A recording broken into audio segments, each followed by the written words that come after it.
Appreciate you being here on this frigid winter day in Florida. 40 degrees or something like that out there, I don't know. But power was out here in the building until about 8:30 this morning, so I think some people thought we were going to actually have New Testament Christianity where we have to build a campfire or something. But came back on, they said it was going to be on at 11:30, but it came back on at 8:30, so glad that you're here, and I think with the power being out, that would have probably done away with our internet audience, so we're glad you all are here too. But we're continuing our study that we begun several weeks ago, looking at concepts and ideas about the Bible, not content necessarily, but concepts about the Bible and kind of how it came to be the book that it is, how we got that book, how it's structured. So we're going to continue that conversation today, and you think about the Bible. That is a book. I mean, if you think about this book and the impact that this book has had on the world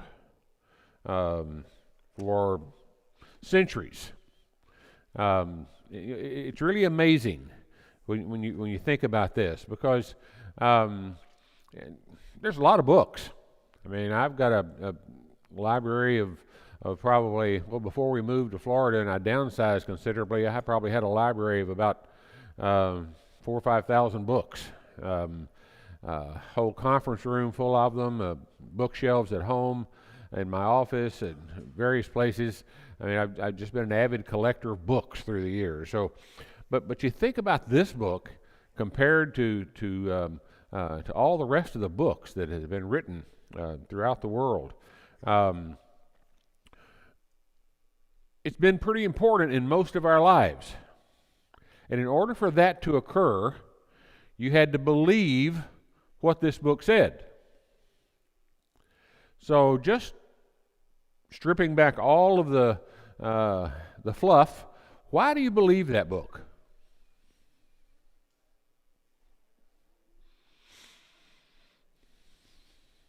I mean, Charles Dickens wrote a bunch of books. Tennyson wrote books. Milton wrote books. There's been thousands and millions of books that have been written through the years. Why do you believe this one? Ron?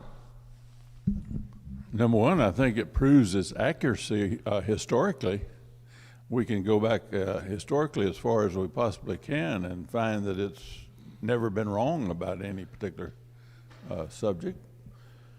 And then it provides us a creator and a guide, and it provides the good with the bad and allows you to make a choice between it. Okay.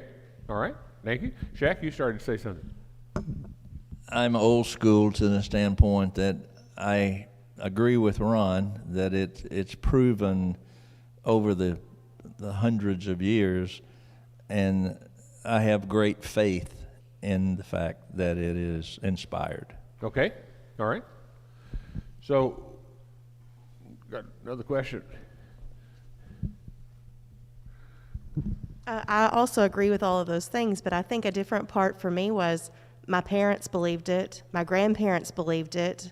Historically, my whole family has been raised believing that the Bible is true and it's never failed. Okay. So I think that my history also leads me to believe it in my experience. Yeah, my grandfather was an elder in the church. My dad was a minister in the church, and my grandparents on their coffee table, there was a big old thick family Bible, and Bible's been a part of my family's life as long as I've been alive, and way back beyond that. But believing something doesn't necessarily make it true. You can believe the Bible, and I don't want to believe the Bible because the Bible says that there's a life after this life that's a lot better than what we're going through here. That's a very positive message. A very great message. But I don't think that's good enough. I don't think that's the entire story. Not the whole reason why we should believe the Bible. It's really a marvel of history, if you will. And I say that because this book lives in spite of men. There's been a lot of things that have gone on in the history of the world where people have tried to destroy this and discredit this and ignore this. So it lives, it exists, and it has an impact and influence in the world in spite of what man in general has tried to do to it. So, yeah, it gives you a better picture of afterlife. I mean, my parents believed it. It's a positive image. It's a good rule for my life. There's a lot of reasons why we might think, well, that's a good book. I want to believe that. Go ahead, Ron. The things that have happened too that we read about were not done in secret. They were done by and observed by so many different people, and efforts were made to diminish some of the impact by a lot of different people, all in a public way, so to speak. A lot of other books that we call religious books were written by somebody in seclusion without any evidence, and you got to put your faith in just what he claims to have seen, he or a number of others.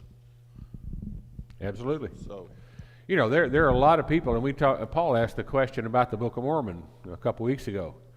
That's 150 years maybe.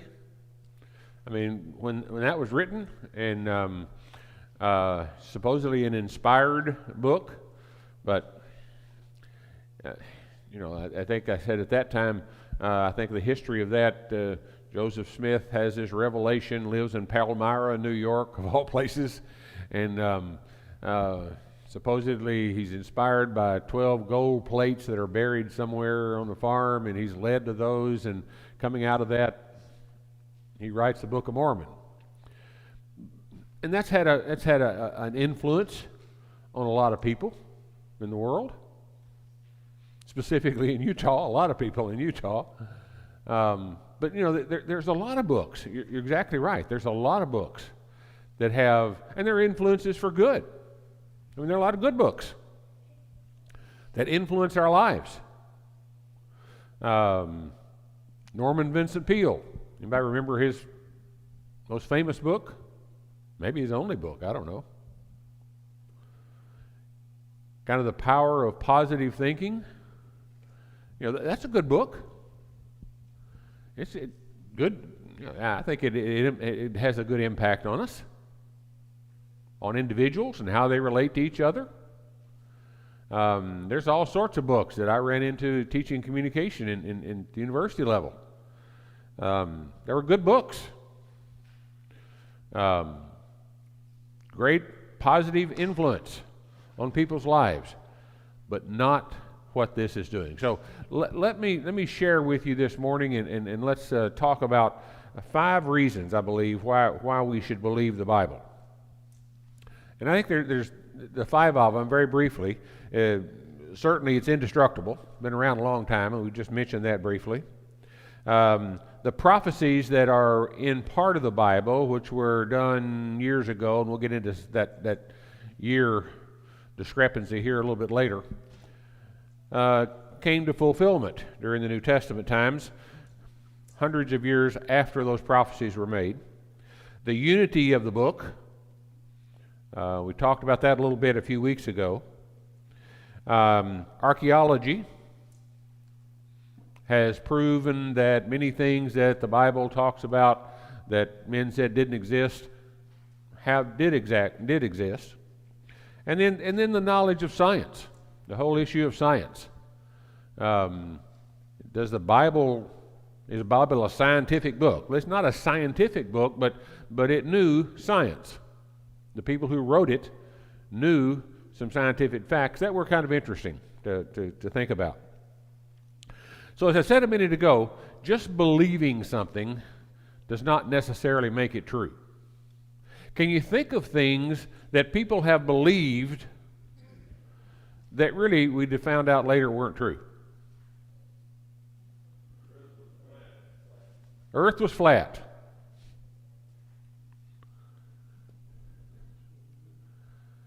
There was times it's supposed to, Earth supposed to, yes, sir. The biggest one, I think, was the pig bone that they used to, for evolution, that, you know, made the front page of the news, and I think they probably still embarrassingly teach today. But they, you know, I loved also the global warming.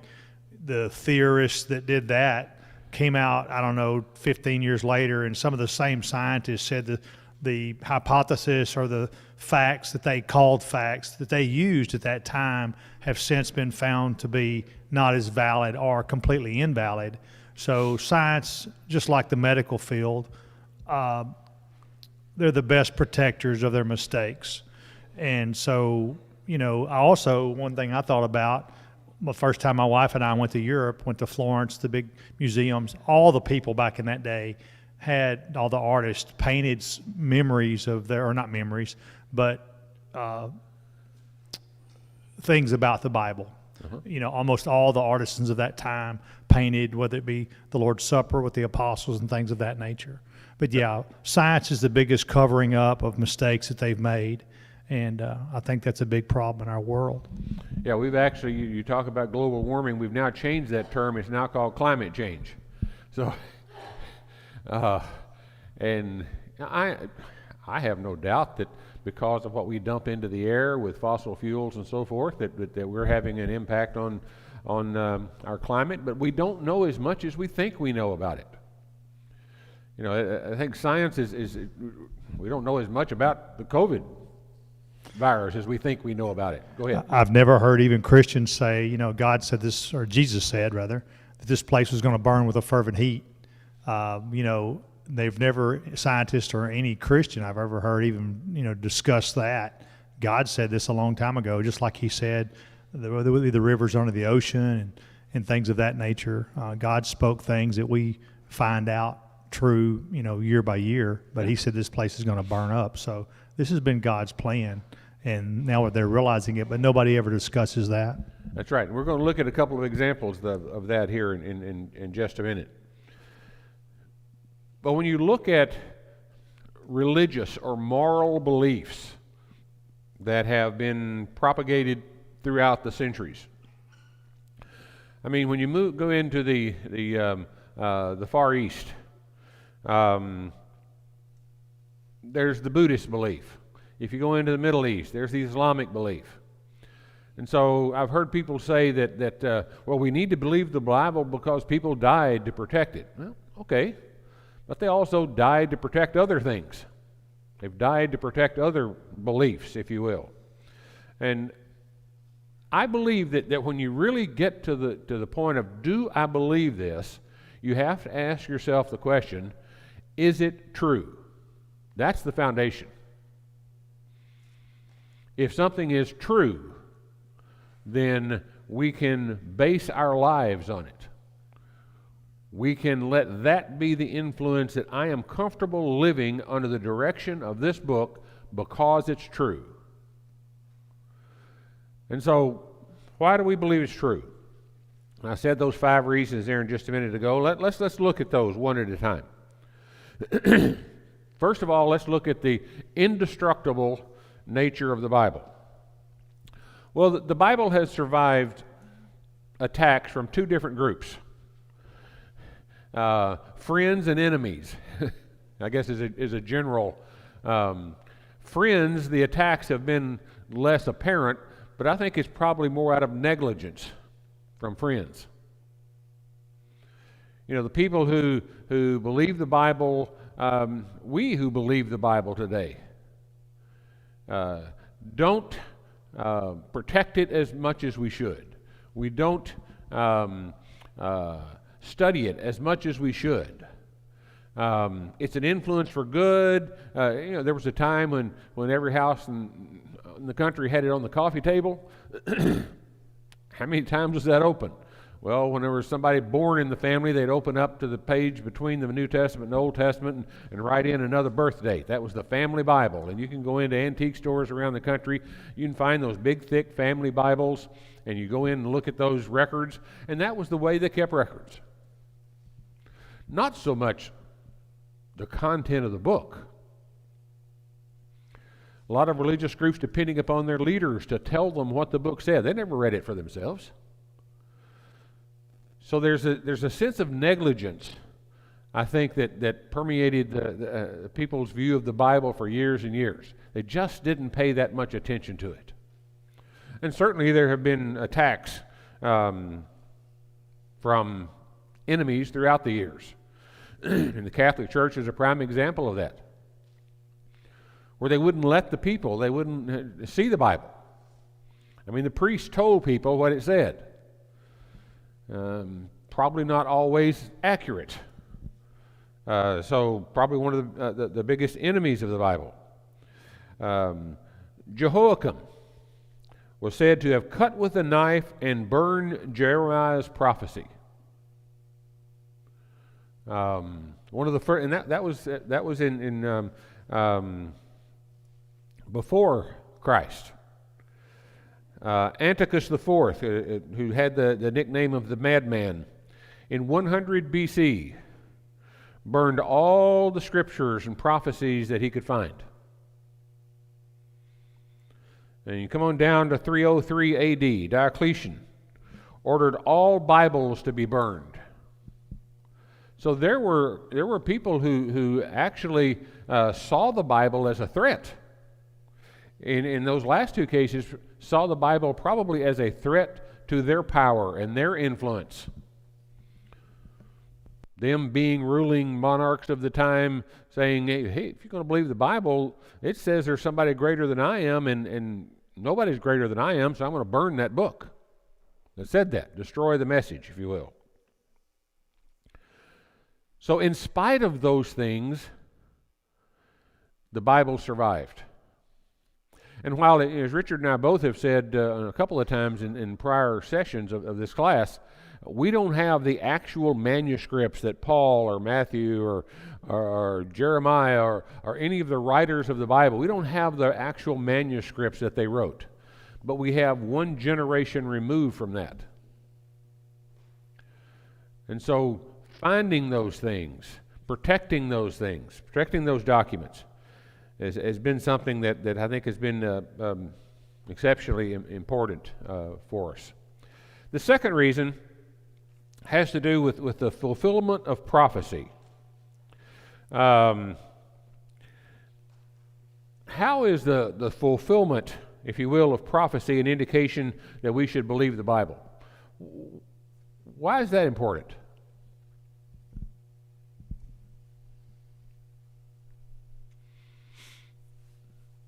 Jen?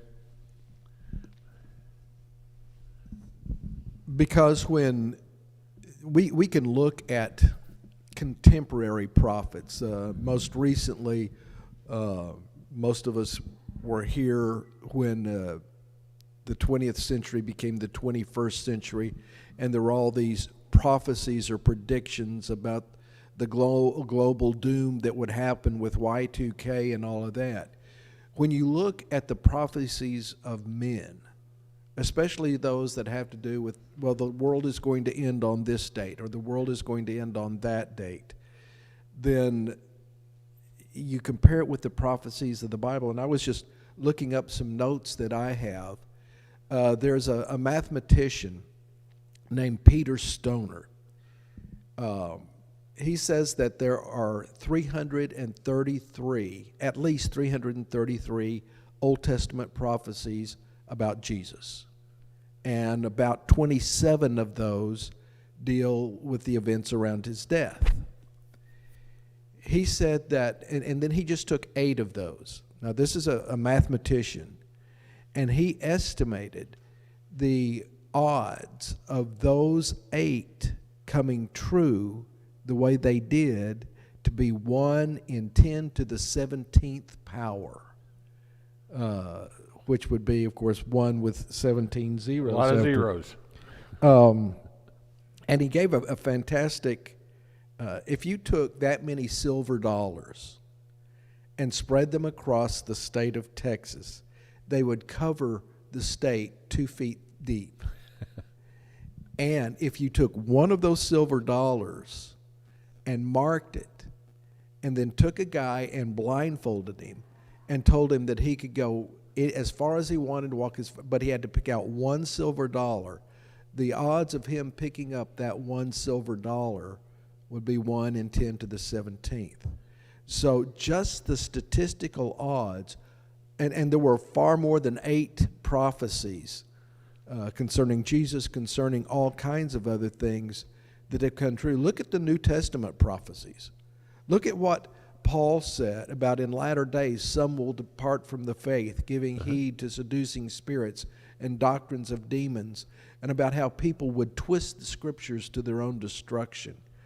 When you talk about prophecies being accurate, that is one of the greatest things that can give us confidence that this book is from God, because he who knows no tomorrow knows tomorrow. That's exactly right. Exactly right. And I think it's a good point. And I want to give you some illustrations here in just a second. But Peter said that men of God spake as they were moved by the Holy Spirit. And so I think that's why you have prophecies. Men were moved by the Holy Spirit, and ultimately, hundreds of years later, those things occurred, and these original writers could not have known that. That's like me saying, I know what's going to happen 500 years from now, and here it is. Well, none of us are going to be around to check on that, but if I write it down, people who are here could check on it. And it came true. So let's look at this. Isaiah said that Babylon would be destroyed and would never be rebuilt again. Has it ever been rebuilt? No. How did he know that? God inspired him to say that. Moses in Deuteronomy, the 28th chapter, predicted the destruction of Jerusalem. And hundreds of years later, that happened. 1,500 years later, close to being exact. Josephus said Jericho would be rebuilt at a cost of the oldest and the youngest child in people's lives. 500 years later, that happened. But let's look at a few other examples. There's another good article that Tim Chaffee wrote a couple years ago about reasons to believe the Bible. And these are specifically about Christ, about the Messiah. In Isaiah, the 7th chapter and the 14th verse, the writer predicts that Christ would be born of a virgin. And in Matthew, the 1st chapter and the 25th verse, the fulfillment of that prophecy comes true. And that's 730 years after Isaiah said that. 730 years. Micah, in Micah 5, verse 2, said the Messiah would be born in Bethlehem. And again in Matthew, the 2nd chapter, the 1st and the 6th verse, 742 years later, Matthew records that Jesus was born in Bethlehem. Now think about this, 700 plus years. You know, we're living in,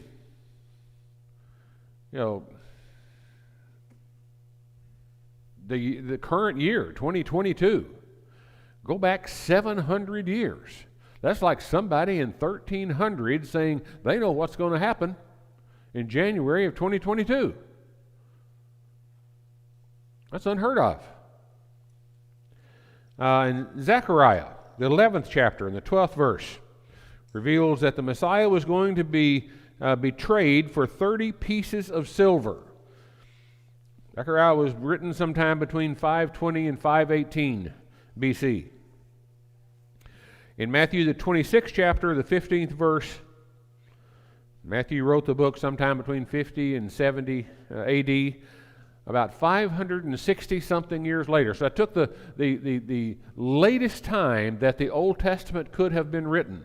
That book could have been written, according to scholars, and the earliest time that the New Testament writers could have written it, to make that as short as it could be, just to try to be as reasonable as I could about this, that's 568 years. In Psalms, the 22nd chapter and the 18th verse, talks about the Messiah's clothing will be divided at the cross.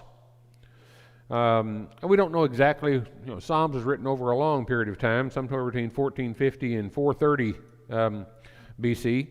But in John the 19th chapter and the 24th verse, which was written sometime as early as 85, as late as 85 AD, that's 515 years.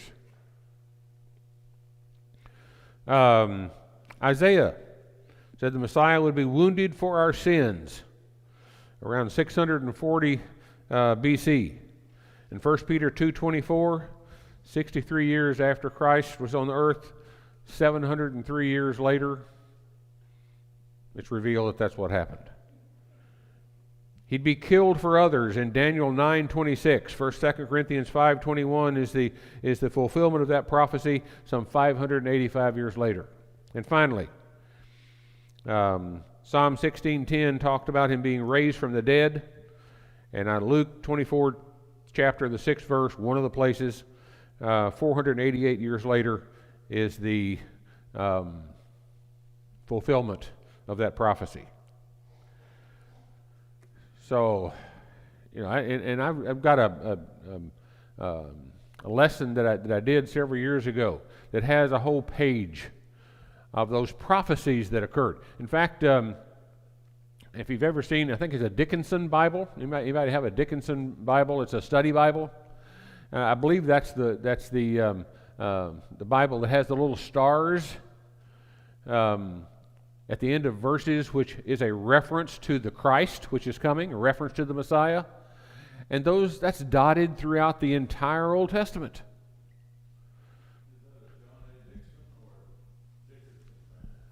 Dickerson, I think. Dixon. I don't know if there's any difference or not. So, but the one I know is the study Bible that has all of the parentheses telling you what the writer. I have a tough time reading publicly from that because I have to figure out which in parentheses to skip as I do that. Does it? My mom gave it to me, and it is a good study Bible. But after the verses, there's little stars, and that star is a reference to the coming Messiah. And there's hundreds of them. Jan said there a minute ago, there's hundreds of them throughout the Old Testament. What did you say, 2,500 references in the Old Testament to Christ? I think it was 333. 333? I'll look it up. Hundreds of references in the Old Testament to the coming Messiah. So, second reason, the fulfillment of prophecy. So that's a certainly, to me, that's the one that is so impactful. The fact that somebody 730 years ago could say something and it would come true today. 800 prophecies in the Old Testament, and 333 were specifically about Jesus. 800 prophecies, 333 about Jesus. Okay. Thank you. So let's look at the third reason, the unity of the Bible. Why is the absence of contradictions in the Bible convincing proof that the Bible is from God? Why would you think that absence, back here, Rob? They say, I fly airplanes, and they say one of the worst things you can have is people that observed an airplane crash and what it did. So you have Matthew, Mark, Luke, and John at least witness the life of Jesus, and they all told the same story. And if you have a car accident or airplane or any other tragic accident, and obviously the death of Jesus was a tragic accident of the people who loved him, but yet they told the same story. And I always think that that's interesting when someone saw something that was tragic that cost people their lives, they didn't see what they think they said. And if you have a video of it, it proves it. Absolutely. You know, I have a friend who's was chief of police in Oak Ridge. We live there. And he said you could have two cars coming to an intersection and butt heads in the middle of that intersection and people standing on the corners watching that accident, and they couldn't even agree on the color of the cars, much less who was at fault. Because when people start seeing things and talking about things, their emotions get involved, and it's twisted or elevated or changed or makes more sense if it sounds this way. There's an exercise that I used to do when I taught communications classes. And I would send 5 people out of the room. And I'd bring the first person in, and I would tell that person about a 8 or 10 line story about a farmer from western Kansas. Simple little story. Tornado blew the roof off his barn. A farmer found it a few counties away. He decided he wanted to sell that scrap tin, so the Ford Motor Company would buy the scrap tin and melt it down and reuse that scrap metal. And so he shipped it up to the company, and so on and so forth, and he had a culmination of the story. So 8 or 10 sentences, that was it. And then you ask the second person to come in and ask the first person to tell them that story. And what you found out was that every person who told the story left about half of the details out. In most cases, and you counted the details, there were 21 details in that story. And by the time you got to the end, there were probably 3, maybe 4 that were accurate. Now, you think about the Bible, written over 1,600 years by over 40 authors who didn't know each other. They didn't get into a room like this and compare notes. I mean, you mentioned Matthew, Mark, Luke, and John. Lived roughly the same time frame. May have known each other, but they didn't get into a room and decide what they were going to write. They didn't check each other. Did you say that? No. Did you say this? Did you put that in your book? They didn't do that. Just wasn't done during that period of our history. And they certainly didn't put it on a computer so everybody could fact check stuff.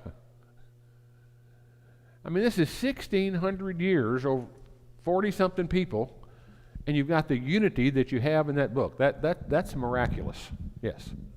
Luke was not one of the apostles, but he traveled with Paul considerably, but he wrote one of the Gospels, and it agreed with the other 3. Yeah. I think one of the things interesting about the apostles, and specifically when you start talking about the writers of the New Testament, and Paul wrote most of the New Testament, but books that we write today, and other books that were written that profess a certain morality or claim to be religious books, they kind of whitewash the story. As I was doing the research resulting from Paul's question about the Book of Mormon a couple of weeks ago, I found all these reasons why it had to be true. A lot of people criticizing it couldn't be true. And so you find authors or owners of a document try to make it as positive as you can. The Bible doesn't do that.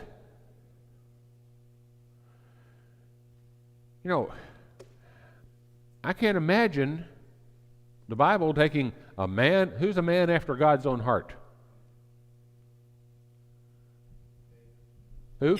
David. And what does the Bible tell you David did? He sinned, he committed adultery, he committed murder, but he was a man after God's own heart. That gives me hope.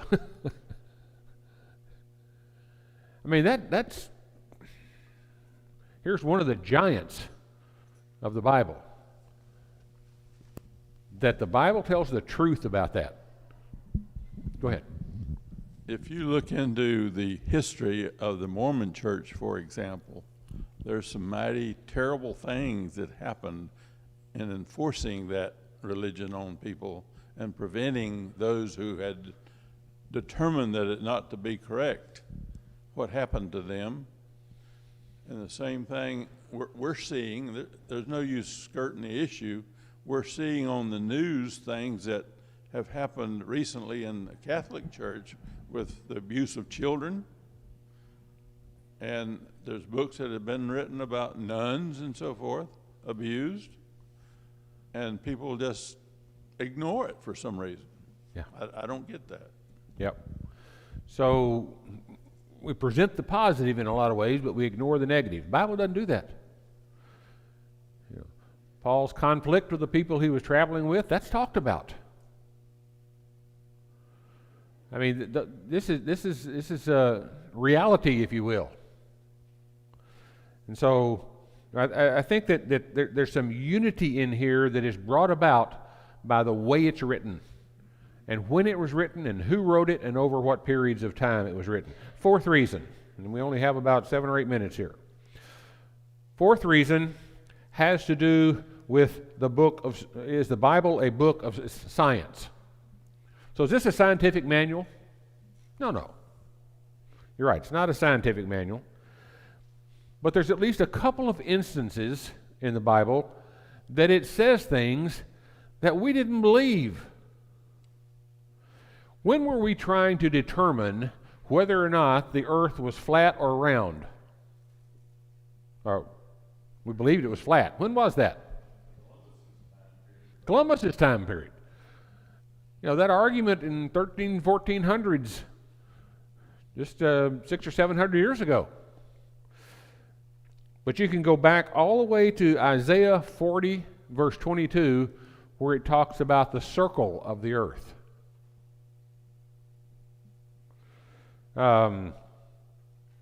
We also, during that same period of time, there were a lot of people that thought the earth was riding on the back of a turtle. I didn't go back and look at that, but that really sounds interesting. I got to go back and find out where in the world did that come from. Or on the shoulders of Atlas.